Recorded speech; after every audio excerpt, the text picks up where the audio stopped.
You are now watching Showbiz Now, your daily showbiz update.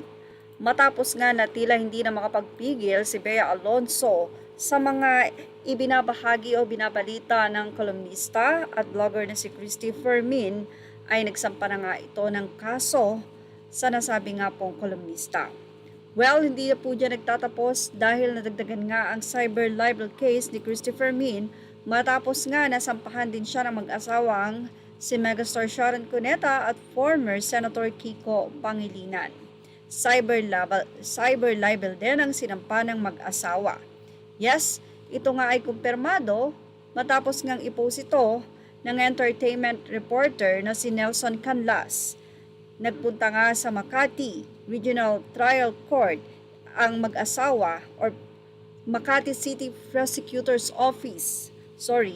Ang rason ay ayon sa update ng reporter ay dahil sa mga binabalitang walang basihan at malisyosong mga pahayag tungkol sa kanilang personal na buhay at pamilya. Dito nga pong May 10 ay pumunta roon sila Sharon at Kiko para nga tuluyan ng sampahan ng cyber libel ang kolumnista. Former Senator Francis Kiko Pangilinan at ang asawa niyang actress Sharon Cuneta filed cyber libel charges before the Makati City Prosecutor Office against showbiz columnist and host Christy Fermin for broadcasting baseless and malicious statements regarding their personal and family affairs. Yan pa ang naging caption ni Nelson. Naging kalakip dito ang litrato nila Sharon at Kiko na nakataas o nanumpa ang kanilang mga kamay. Kamakailan lamang din nang magsampa nga ng kaso ang award-winning actress na si Bea Alonso laban din kay Christy. Pati na rin sa Showbiz Insider na si OG Diaz at ang kanilang co-host sa kanilang mga showbiz update ay nasampahan din.